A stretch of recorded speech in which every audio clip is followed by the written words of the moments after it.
Сәлеметсіңдер ме балалар, 2 сынып қазақ тілі пәні 129 сабақ дара және күрделі сан есім тақырыбын өтетін боламыз. Балалар, келесі жаңа сабақты жіберіп алмау үшін каналға тіркеліп, қоңырауша белгісін басуды ұмытпаңдар. Балалар, 36-шы жаттығуға қараймыз. Екі бағандағы сан есімдерді салыстыр. Бірінші бағандағы сан есімдерді оқимыз. 6, 7, 8, екінші бағандағы 16, 27, 18.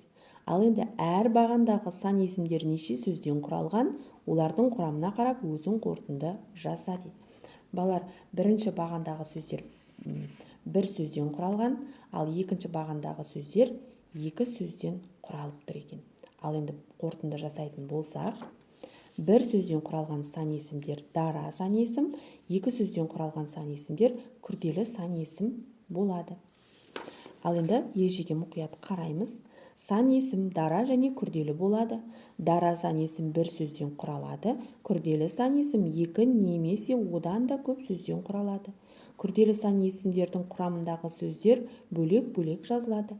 Мысалы, 19, 112. Балалар, ережені жаттап есімізге сақтаймыз. 37-ші жаттығу, мақалды жатқа жаз. Білгенің 19, білмегенің 99. Мақалды жаттап, бірнеше рет қайталап дәптерімізге жатқа жазамыз. Сан есімдердің астынсыз мақалдың мағынасын түсіндір дейді. Мақалдағы сан есімдер 1, 9, 99. Астарын сызып қоямыз. Ал енді бұл мақалдың мағынасы білгеніңнен білмегенің көп деген мағынаны білдіреді. 38-ші жаттығу, көп нүктенің орнына тиісті сөзді қойып, өлеңді көшіріп жаз. Тиісті сөздер байтақ, жерінде, ата. Ал енді тиісті орынға қояйық. Атамекен байтақ екен, жерінде екен. Осылай жазып қойсақ болады. 39-ші жаттығу, шығармашылық үзіліс. Балалар демалыс күні тауға бармақшы болды. Сол сәтте оларға хабарлама келді. Оны оқыған балалар серуенді кейінге қалдырды. Қандай хабарлама келді деп ойлайсың? Берілген үлгі бойынша өзің хабарлама жазып көр. Үлгі, хабарлама. Демалыс күндері тауға серуенге шығуға болмайды. Қар көшкіні жүру қаупі бар.